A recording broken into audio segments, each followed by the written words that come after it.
firestorm is continuing to brew, with the BJP citing irregularities. The Aam Aadmi Party has now responded. Trouble is clearly mounting for the Delhi Chief Minister, former Chief Minister Arvind Kejriwal, over the fact that he made changes to the Sheesh Mahal, or the official residence of the Delhi CM, at the time when he was the Chief Minister. The Central Vigilance Commission has asked the Central Public Works Department to conduct an inquiry into the allegations of irregularities in the construction and renovation of Sheesh Mahal. This probe comes after the allegations that building norms were violated to construct a lavish mansion spanning 40,000 square yards.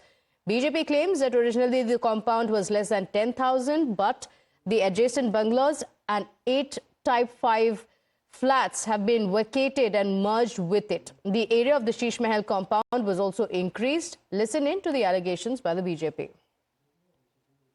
देखिए, शीश महल के मामले में केजरीवाल का जो भ्रष्टाचार है, आम आदमी पार्टी का भ्रष्टाचार अब खुलकर सामने आ गया है।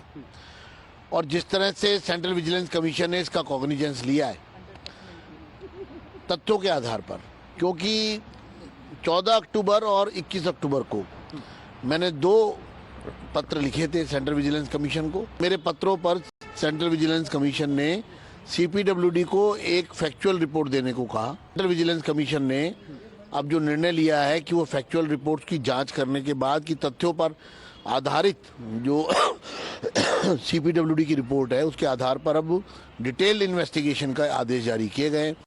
विजिलेंस कमीशन ने जो जांच शुरू की है, मेरे तो अभी भी शॉकिंग हो। मुझे तो आज पता लगा कि 8 एकड़ का बंगला है ये। अरविंद केजरीवाल जी को घर रहने के लिए 8 एकड़ का चाहिए था। कमाल हो गया है, 800 गज का भी नहीं है, 8 एकड़ का।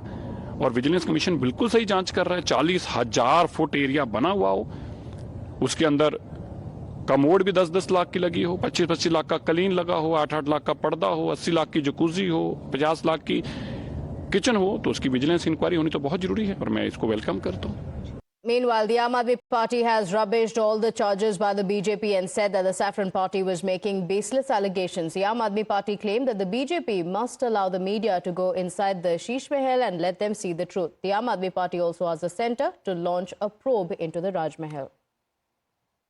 अगर उस 6 फ्लैगस्टाफ रोड पर कोई भी नॉर्म्स फ्लाउट हुए थे तो मीडिया को अंदर क्यों नहीं जाने दिया भाजपा ने? इसीलिए क्योंकि भाजपा की पोल खुल जाती, झूठ दिख जाते कि ना तो वहां कोई स्विमिंग पूल है, ना कोई वहां सोने की टॉयलेट है और ना ही कोई मिनी बार है। अगर एक फेयर इन्वेस्टिगेशन करना है तो सबसे पहले प्रधानमंत्री मोदी के राजमहल को खोलना चाहिए, जो 2750 करोड़ में कोविड टाइम में जनता के पैसे से बना। And well, with that, it's time for us to slip into a short break here. We'll be right back. Stay with us.